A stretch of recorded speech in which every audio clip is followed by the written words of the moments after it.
Okay, here we are, Matthew Russell Lee, Inner City Press, here, Southern District of New York Courthouse. We're here on Pearl Street. There's the MCC, a now empty jail behind me. But we're reporting on yesterday's Carroll versus Trump.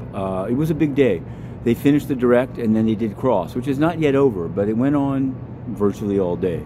Joe Tacopina, Trump's lawyer, asking questions that, as I was live tweeting them, people's responses were either like, he's terrible, or he's cruel, or he's vicious. The judge wasn't having much of it. Judge Kaplan sustained multiple objections to what he called repetitive questions or questions posed in the wrong form. But it all zeroed in on the story of what happened in Bergdorf Goodman's spring of '96, and you can find it all online. We're covering it deep, and I think we're going to end up putting out a kind of a book or booklet about it. In the Ed Sheeran trial, it paid off. The plaintiff's motion, the defense motion to get the case dropped after the plaintiff's case didn't work, so Ed Sheeran took the stand with guitar. First, he recounted his career, called Just Jack, and writing songs with Amy Wadge, and then he picked up the guitar, and thus the week ended. Today's Friday, and neither trial is meeting. Hopefully, I'm hoping, in the building behind me, the NFT trial of U.S. versus Chastain.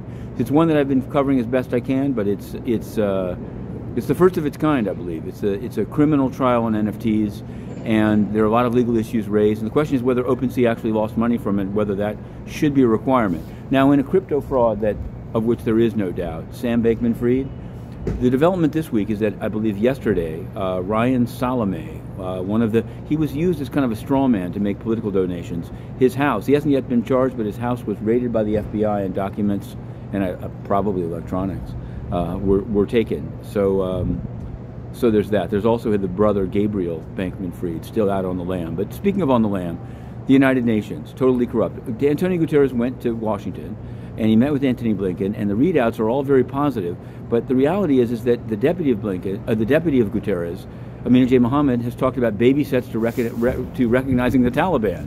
More to be continued.